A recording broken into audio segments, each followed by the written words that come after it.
Welcome to Das garden.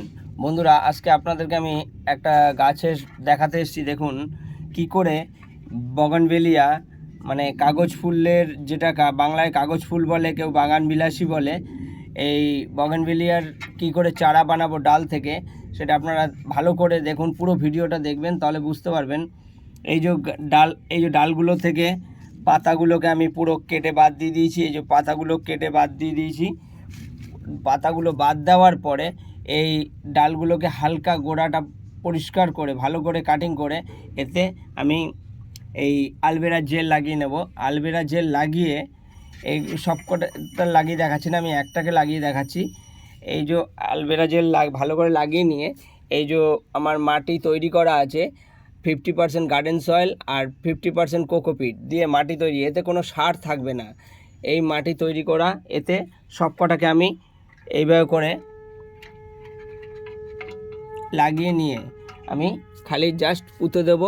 পুঁতে দিয়ে এইভাবে ভালো করে পুঁতে দিয়ে তারপরে একে আমি ভালো করে চপচপে করে জল দিয়ে দেব।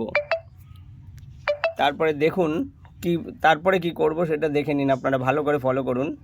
এই যে বন্ধুরা, আমার গাছগুলো সব লাগানো মোটামুটি হয়ে গেছে। এবার এতে এই যে জল নিয়েছি, জল কোনো মাপামাপির ব্যাপার নেই, আস্তে আস্তে করে আপনি পুরোটাতে ভালো করে জল দিয়ে দিতে হবে, একদম চপচপে করে জল দিয়ে দিতে হবে।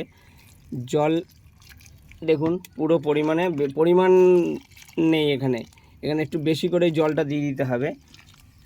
ব্যাস, জলটা দেওয়া হয়ে গেল। আমার জল এই যে সাইড দিয়ে বেরিয়ে যাচ্ছে বলে রেখে দিলাম। এরপরে আবার দেখুন, এই যে বন্ধুরা, জল দেওয়ার পরে গাছ লাগানোর পরে এবার এইভাবে পলিথিন দিয়ে, যে কোনো ভালো পলিথিন, কোনো ফুটো ফাটা না থাকে, ভালো পলিথিন দিয়ে এইভাবে একে কভার করে রেখে দিতে হবে 15 থেকে 20 দিন। 15 থেকে 20 দিনের মধ্যে আপনার গাছ রেডি হয়ে যাবে। এর মধ্যে আর কোনো জল দেওয়ার প্রয়োজন নেই, জল দিতেই হবে না। 15-20 দিনের মধ্যে কোনো জল দিতে হবে না, কিন্তু আপনার মানে কোনো ডাইরেক্ট সূর্যের আলো না লাগে সেরকম জায়গায় রেখে দেবেন, আপনার গাছ রেডি হয়ে যাবে। 15-20 দিনের মধ্যে আপনি বুঝতে পেরে যাবেন যে আপনার গাছ তৈরি হয়ে গেছে। নমস্কার বন্ধুরা, ভিডিওটি ভালো লাগলে লাইক, শেয়ার, কমেন্টস করবেন। প্লিজ চ্যানেলটিকে সাপোর্ট করে দেবেন।